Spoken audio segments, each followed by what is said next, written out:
Hello, ladies, dems, and femmes, and welcome to Among Women, a safe space for intergender conversation. Here is where we talk about all things girl and womanhood related. So, if you are interested in such, please do subscribe, like, comment, and share. In today's edition, we will be tackling the subject of reproductive abuse or reproductive coercion. So, disclaimer, this is a sensitive topic.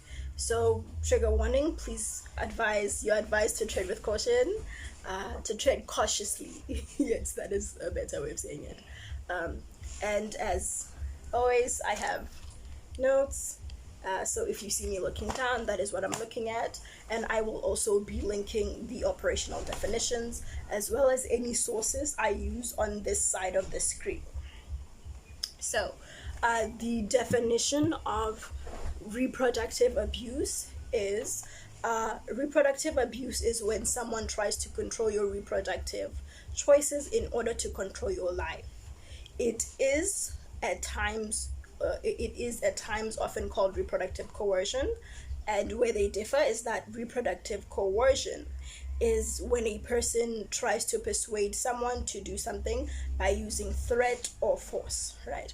So reproductive abuse, examples of reproductive abuse, I believe, would be I think more like pressure, social pressure, and friends or family pressure to get one to either conceive, to continue a pregnancy, or to discontinue a pregnancy, or to impregnate, because it can be the opposite, as well.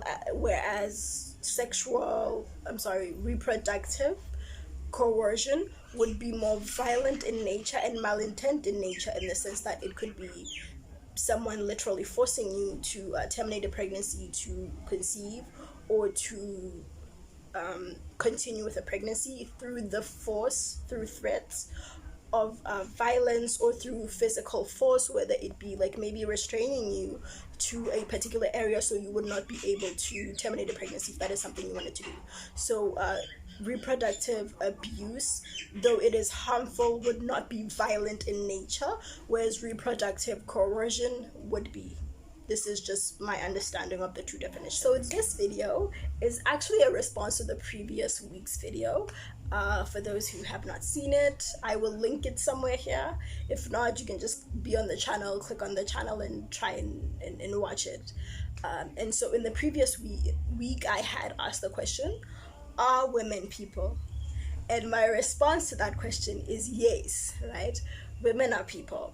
And I believe that though society at large, not individuals, society at large does attempt to kind of subjugate women, or kind of like have us as subhumans, it is on us as women to claim our humanity and our individuality, and make it known that we are more than just a second-class citizen, or like subhumans, so to say, or like adjectives in the lives of men.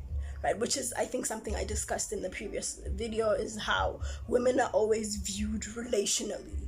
Women are viewed as, a sister, a mother, a daughter, a friend, a wife, right? We're always viewed in relation to, and not as individuals with our own beings, like a sense of a personhood is not something women are often granted the privilege of, right? And I think it's important, and it is on us as women to claim that for ourselves, the idea that I am my own person and I belong to me, in the words of Naira Wahid, or is it Wasan Shaya, one of the poets. In the words of one of them is like, I am mine, is Wasan Shaya. In the words of Wasan Shaya, I am mine before I am ever anyone else's, and having that sense of like I am mine and I belong to me, because there is a me exclusive of others, right? And so the title of this section is, women are more than just house managers and working incubators, which is really like the point of this is that, like, women, as I said, were always viewed relationally, right? Were viewed in as adjectives to other people's lives. And so an incubator, for those who do not know, I'll link the definition of an incubator here. And more often than not, which is what actually leads to reproductive abuse, is that women are seen as a way to continue the population, right? To continue to grow the population, and not actually as part of the population themselves, right? They're means to bringing more people, and not necessarily people themselves, right? And so it is, which is not okay. And also, we're seen as house managers, literally, like cooking, cleaning, taking care, like that 1950s barefoot and pregnant in the kitchen, right? That is a lot of the time the narrative that you see when people are talking with women or to women, even in business. Like, women are always talking about how they are asked questions about, the pregnancy, what do they call it, the pregnancy punishment, or the penalty, yes, the pregnancy penalty, and how a woman having children, like, is punished in the career choices are limited, whereas that's men who have children do not have that, and women are always viewed in many different spheres. Like in corporate, that's just one example of the pregnancy penalty, right? But in many other spheres, like women who are career moms are always talking about, I was watching an interview, and this is something I've seen multiple times, but I was watching an interview where a woman presenter was asked, I think it was an entrepreneur, and she was asked about, the work-life balance and how she manages being a mom and, having a career. And her response to that was like, would you ask a man that? Like, would you ask a male human being that? And the host was taken aback by that question. But it is a valid point of, like, you're bringing this into the conversation because there is a sense that you do not see me as a person in my wholeness, right? That you see me only relationally, and you kind of have to remind me in a way that, like, you are not a full person. Like, or you have these other responsibilities that allegedly men do not, because as a society we view, and this is to quote Uche Chinyere, who says, like, in society we view parenthood as motherhood and fatherhood as optional. So we think being a parent is being a mother, and that fathers can be there if they want to, but if they don't, that's fine, right? And in that, we create this sense where women don't seem to have their own being and their own existence, and they're just like adjectives in the lives of others, or conduits to souls, literally. And that is kind of like the point of your existence.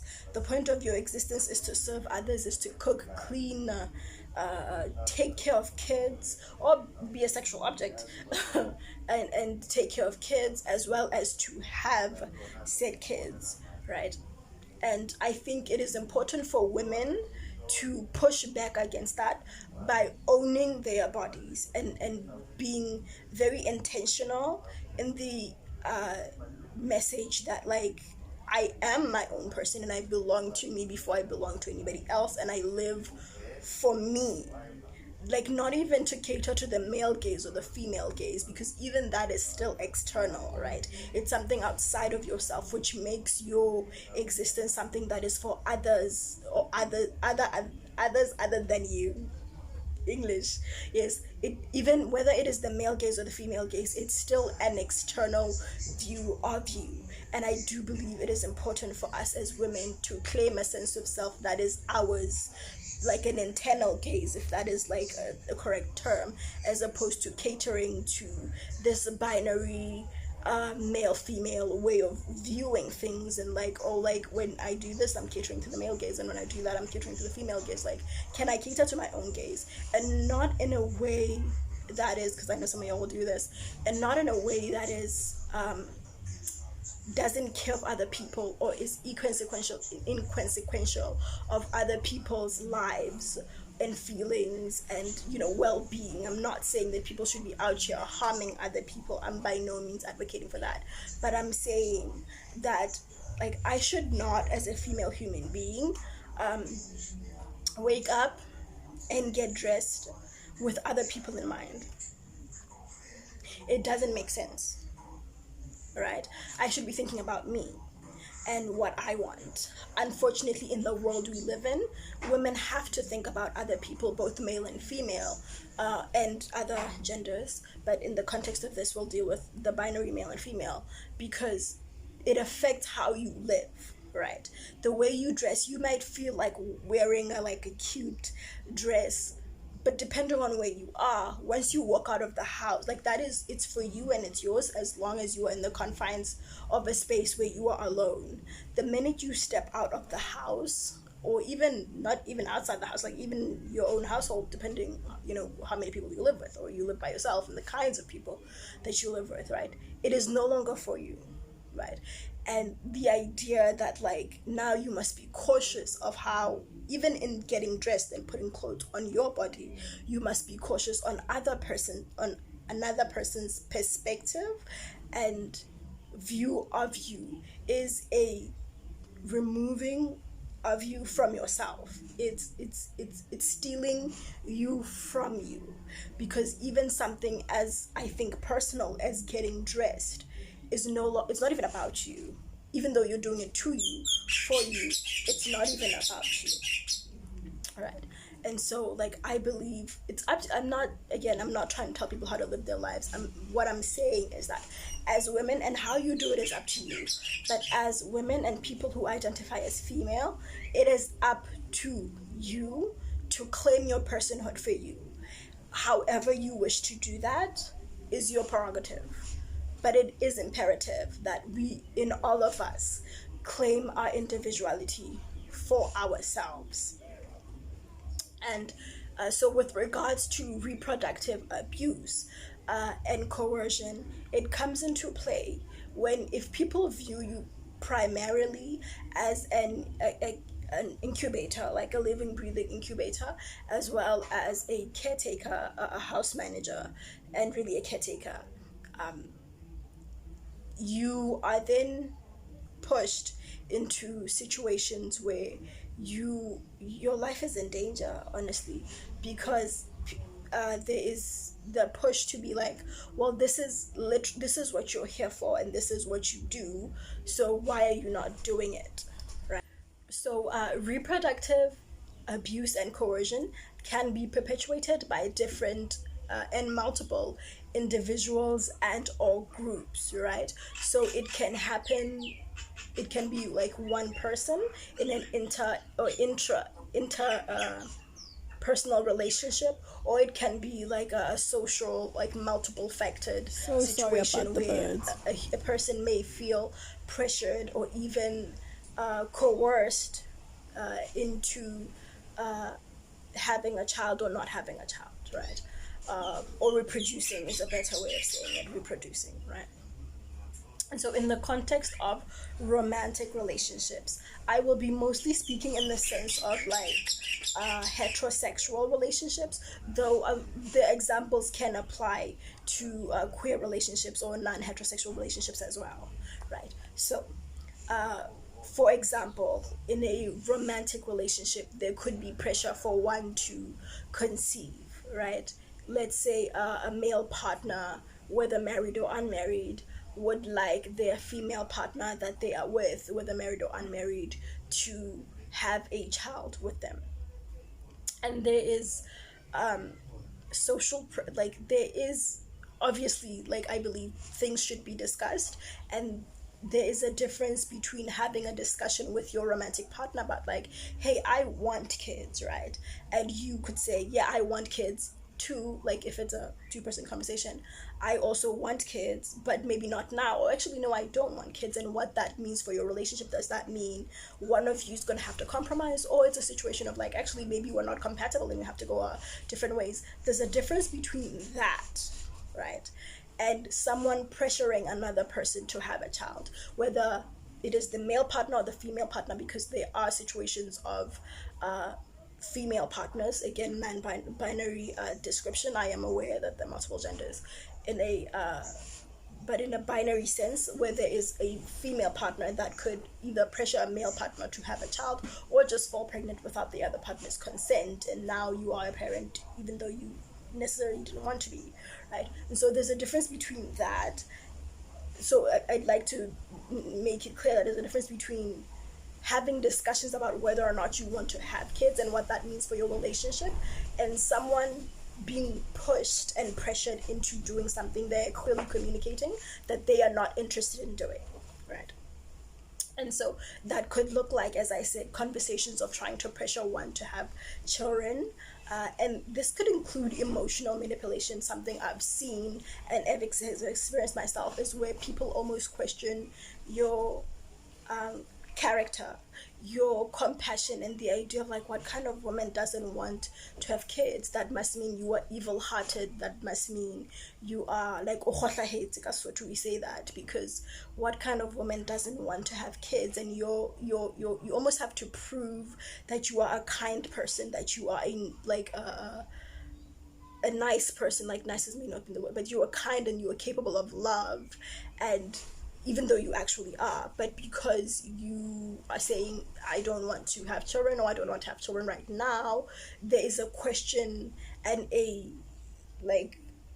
suspect to whether or not, to your character, to whether or not you are actually a kind person, purely because you were saying, hey, I don't know if this is something I want to do, or like, I don't think I'm in the right space, whether it be more emotionally, financially, like physically, because it is a health condition, it is a health risk to, or just like socially, I'm in the right space to be bringing humans forth, right? And I do think this is a conversation for another day, I don't want to get lost, but I do think we need to talk about like the responsibility that being a parent is, and that if more people really thought about what you're doing when you have a child, there would be less people in the world, like, honestly and truly, right? So in a romantic partner, in a romantic situation, it could look like that. It could look like someone trying to pressure you into having a child, or it could look like someone tampering with your with contraceptives,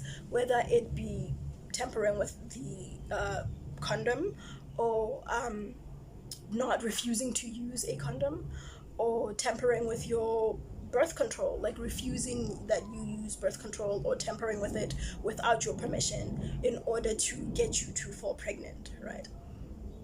And what is sometimes not talked about, like especially in romantic relationships, so we've seen, and at least living in a township, this is a narrative that you hear and you see a lot, where people talk about how like women trap men with children, right? And the idea that like, there's this idea that like women believe, that in order, if you want to keep a man, if you have to have a child, like who, like it's called hutisale, like I think the English word is consummating, but that's not what consummation means anyway, but like to strengthen your love, right? You would have a child, and that is that is something that is often talked about. But what is not talked about is how, and I think this is why it is called abuse, right? What is not talked about is how a lot of male human beings will use pregnancy and women having children as a way to either trap women or to knock them down a bit. And this is something I have heard men and like women say to me. Like, one of my family members actually said that, like, we were having a conversation, and she was talking about how her boyfriend and the father of her child said to her, like, literally he said this, or like, kiudile, like, everyone wanted, like, but like, now you are my baby mama. And she was telling, let me translate first. So what the boyfriend was basically saying, and the father of her child was basically saying, is that I have almost dropped you or like humbled you in a way, because you were this it girl, you were this like desired, wanted woman, and now you are my baby mama. Yes, right. And so that is something that is not often discussed, the ways in which men are aware, right? And I like men are male people are aware about how that having a child, right, impacts women in a very different way than it impacts men, and how in order to keep someone tethered to them, right, or to just screw up their lives, right, male human beings will impregnate a woman, which, as again, is an example of reproductive abuse within the context of a relationship, right? Another example, and I think this would be leaning more towards reproductive coercion than abuse, is when people try to force people to uh, either have an abortion or to continue a pregnancy. So you are in a romantic relationship, you are already pregnant, and you were saying, yo, I'm doing my second year in university, this is really gonna F up my life, I don't want to continue this pregnancy. And you are bullied, right, by your romantic partner in whatever ways, whether it is telling your family or like refusing you the money if you would want to, if you would not want to go to a public institution, or like some public institutions actually do make people pay for abortions. I think depending on where you are, it's free, and in other places you would need to pay for abortion. Where so whether it would be refusing that, or like as I said, telling your family and other people as a way of stopping you from getting the abortion, so you would need to force you to continue with the pregnancy, right? This for me would be more towards reproductive coercion, because there is, or even locking someone in a room, but there is, it's more violent in nature than, I believe, the more conversation, the microaggressions, the more someone just putting the emotional manipulations, which I understand is abuse. It is less violent, if I can say that. I'm not sure if I'm saying this right. Like, I hope you understand what I'm trying to say.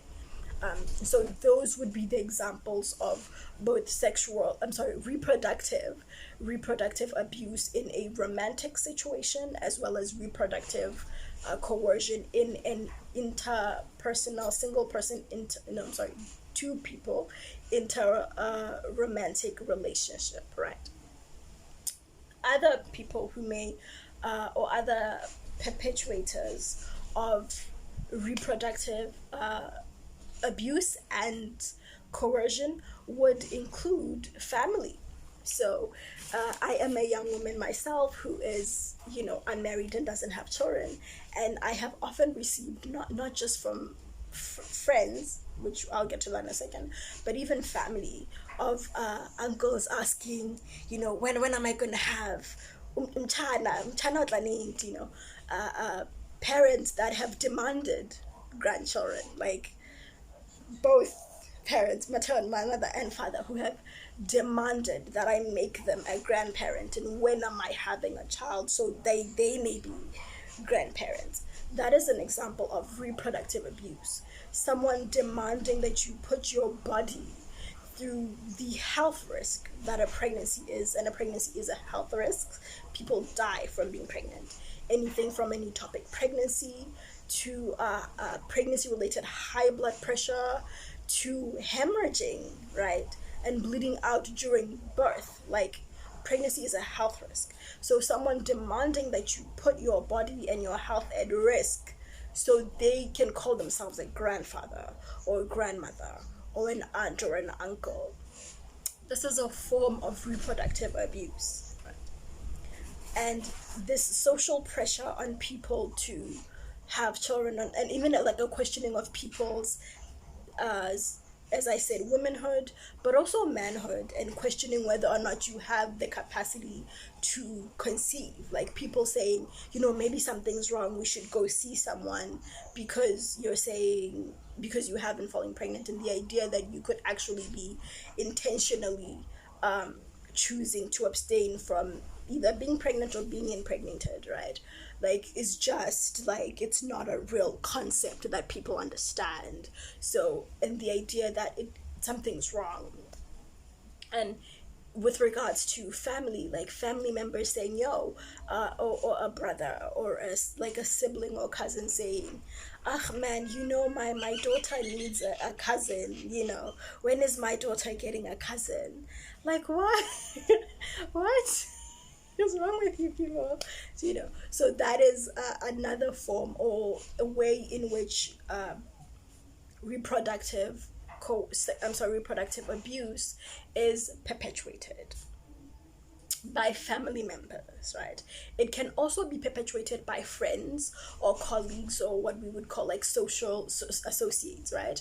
So friends who would try and pressure you into into having a child, whether because, and a lot of the time these are people that don't even, okay, this is a completely different discussion, I'm not going to go into it, but friends who would try to pressure you or persuade you into having a child because they have a child. And once again, like I said, with the sibling, it would be like, like bazala, like don't you want our kids to play together? Don't you want our kids to grow up together the way that we did, right?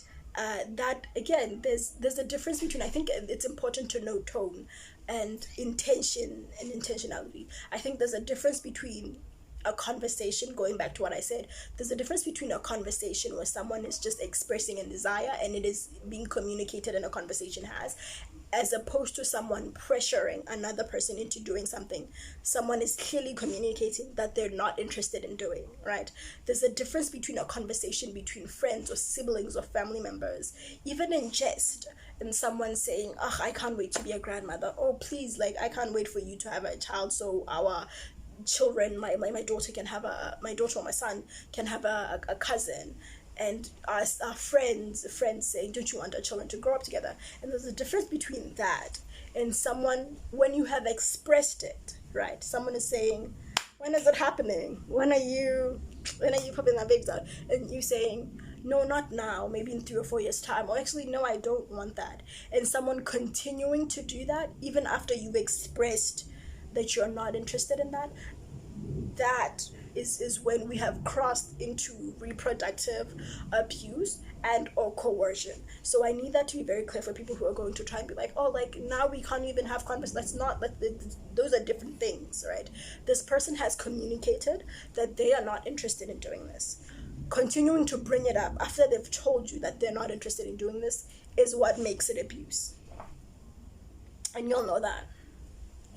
So, in situations like that, where friends would be like, ooh, like, I want our kids to grow up together, just have a child, like, you'll change your mind. A lot of people say that. Or you'll love them once you're here, or once you have a child of your own, you'll understand, And so that would be a form of, in relationships with regards to friends, would be a form of reproductive abuse. Where with regards to reproductive coercion, because I do feel like we underestimate the power of shunning, where it would be reproductive coercion for me is when there is an exclusionary, almost like penalty put on people, where it's like suddenly people are removing you from their lives, and it's like, oh well, I'm sorry, but it's like, oh well, you wouldn't understand because you're not the mother. Oh, you wouldn't understand because you don't have kids. And again, you're not compelled to keep people in your life that are no longer with. It's okay if, relationships fade out, right? But there is a social shunning where people are being, in order to have someone, it's a form of punishment, right? When you have tried the pressuring and the pushing to get someone to do what you want them to do and they're not doing it, you shun them, you cut them off from social resources that excludes them, right? And makes them feel abandoned and or neglected, and forces them to comply with what it is you want to do in order to be brought back into the fold, right? So a lot of social shunning and cutting off, even by families, of cutting off of people because they are refusing to comply with this request or really demand that you are making, that they bring human beings into the world because you want your kids to play together, or you want to be called a grandmother or a grandfather, right? So that would also be in the realm of reproductive coercion, because of shunning is a violent act, right? um, and with regards to just societal pressure as a whole, there is the idea, I mean, in terms of the social structure, not only in terms of individual, like only your family or only your friends or only your romantic partner trying to force it, but like the coming together as a whole. There is an expectations of on women, especially when you hit a certain age, just depending on where you are, that expects women to have children a lot quicker or a lot later in life. So for example, I am someone who grew up in a township, and even though I consider myself quite a young person, but as early as 22 years old, it was a shock to people that I don't have kids. Do you know? And it was something where people go like, wait, not even one? Like, have you miscarried or something? Are you like, oh, okay, and do you think something's wrong? Maybe you should go see someone. And it's like, I'm 22. Like,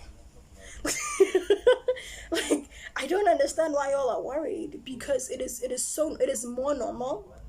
I can only speak from my experience and the experience of many other women I know around me. It is more normal for a 16, 17-year old to have a child than it is for a 28-year-old to not have a child. And that for me is like, I don't understand.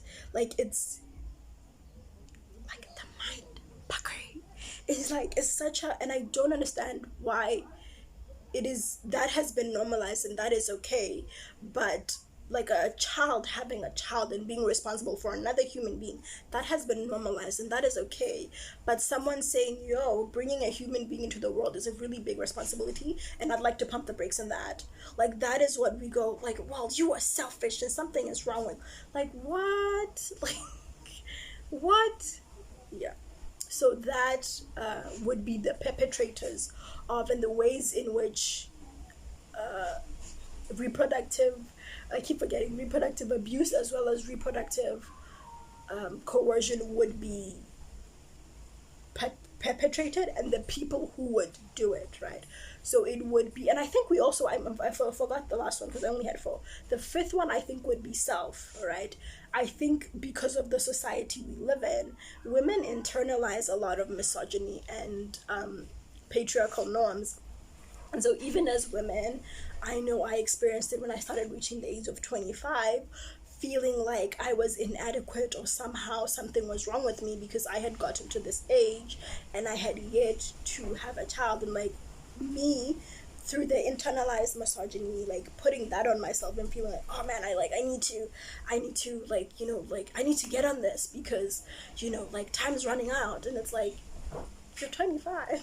But at the time it didn't feel like that. It felt like there was this burning fire of like, like I'm the only one in my social group, and I'm the only one in my environment. Well, not the only one, but one of very few in the environment that I was in who was at that point in their life and had yet to bring a human into the world. And you can internalize that into yourself. And I think you can, in a way, pressure yourself. Like, I don't know if it would still be considered reproductive abuse, but you can pressure yourself into doing something you don't necessarily want to do because you think you should do it, right? So that would be that. I think it is necessary for women to learn to be selfish. I think it's necessary for women to learn to put themselves first and to put their interest above the interest of others. Not in, once again, in a malicious, hurtful way that causes harm unto others, of course. But I think, and it was, oh, it's not Ian Levinzand. Which one? Is it Ian who talks about, no, it's A Course in Miracle. It was Ian Levinzand quoting A Course in Miracle, who says, when you steal from yourself, right? So when you're depriving yourself of care in order to give to another person, what you are doing is making the other person a thief, right?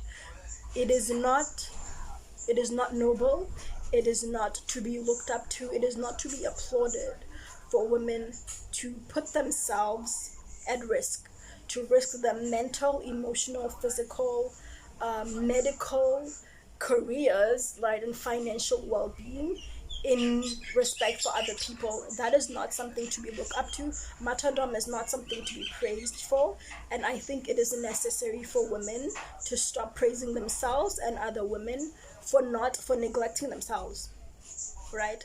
Self-neglect, martyrdom are not things that women should aspire to, are not things women should be praised for. And I think it is necessary for women, all women, to learn to be selfish, right? and and to put themselves first, and to go into situations, whether it is a job application or a relationship or a friendship or anything that you go into life, go into it thinking, because many other people of other genders do this. We're not going to say who because we know who it is, right? Walk into a situation thinking, what do I get out of this? We need to learn to start doing that, right? There's a quote by, and I'm going to try to have it. There's a quote by Cruella de Vil, who says, we've lost more good women to marriage than to famine and like world disasters or something to that extent. I'm going to try and have it up. But that is true.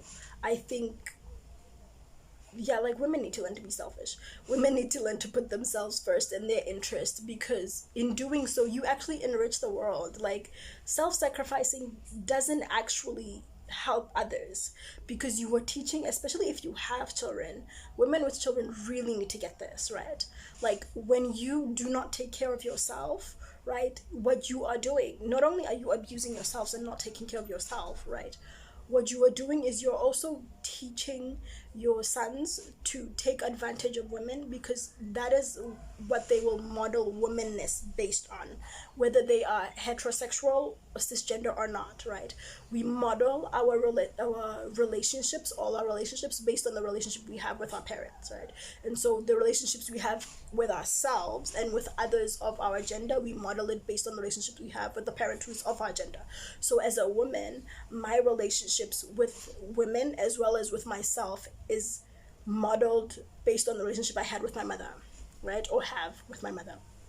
And as the same goes for men, and the relationships we have with people of other genders, we model it based on relationships we have we have with the parent of the opposite gender, right?